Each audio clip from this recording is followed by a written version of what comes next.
Hello दोस्तों, जैसा कि आप देख रहे हो द परफेक्ट इंडिया।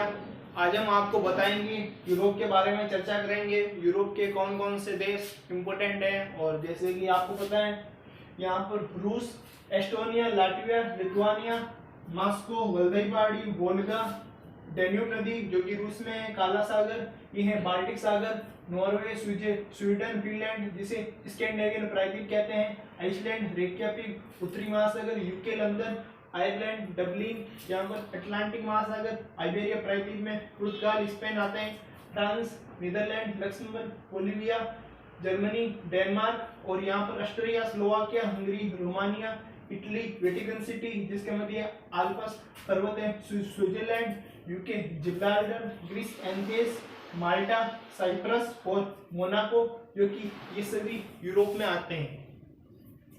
तो आज हम इन सभी के बारे में डिस्कस करेंगे, इनके बारे में एक एक फैक्ट बताएंगे, जानकारी देंगे, कौन सा क्या होता है और किस तरह से ये काम आता है।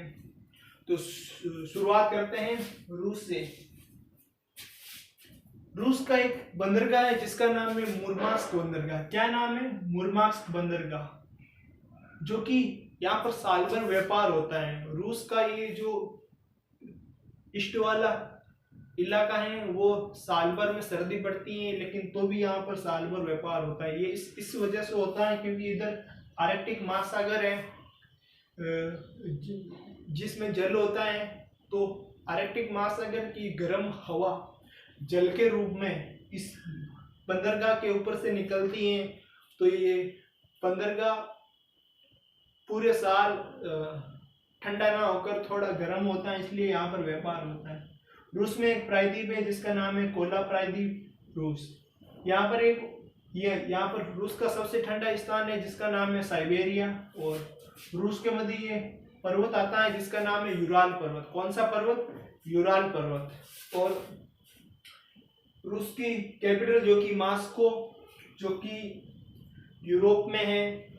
यहाँ से एक पहाड़ी है जिसका नाम है वल्दाई पहाड़ी, और यहाँ से एक नदी निकलती है वल्दाई पहाड़ी से, वोल्गा नदी, जो कि आगे जाकर कैस्पियन सागर में मिलती है। यूरोप को प्रायद्वीपों का प्रायद्वीप भी कहते हैं यूरोप को। फिर बात करते हैं यूरोप का विस्तार कहाँ से कहाँ तक है। यूरोप का विस्तार पश्चिम में पुर्तगाल से लगाकर ईस्ट में रसिया तक, उत्तर में ये यूरोप की सबसे उत्तरी राजधानी है आइसलैंड। ये तो देश है, इसकी राजधानी है रेक्याविक। और वेस्ट में, साउथ में यूके का एक भाग है जिब्राल्टर, जहां तक यूरोप का विस्तार है।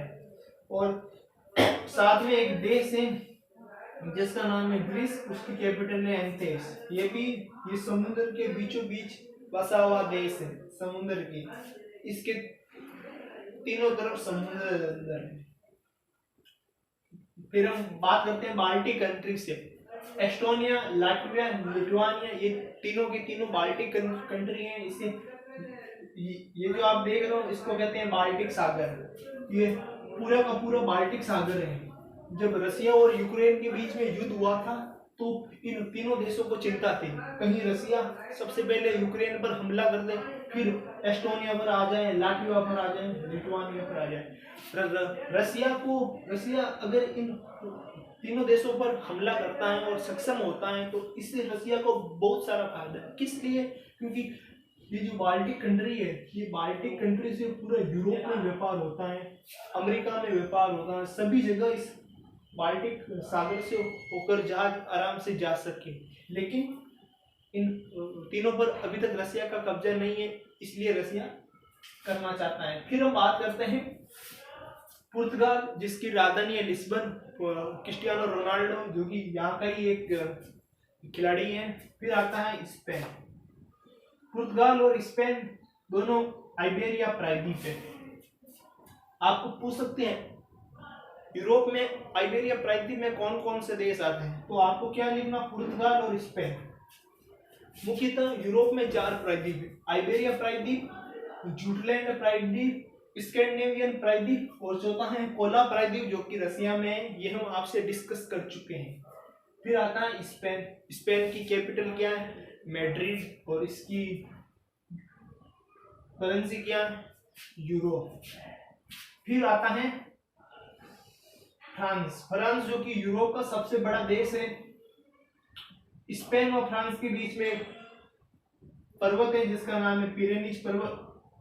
फिर आता है फ्रांस के जस्ट साउथ में आता है इटली। इटली का एक देश है इस्तांबुल देश, वेटिकन सिटी, जहाँ की जनसंख्या सबसे कम है।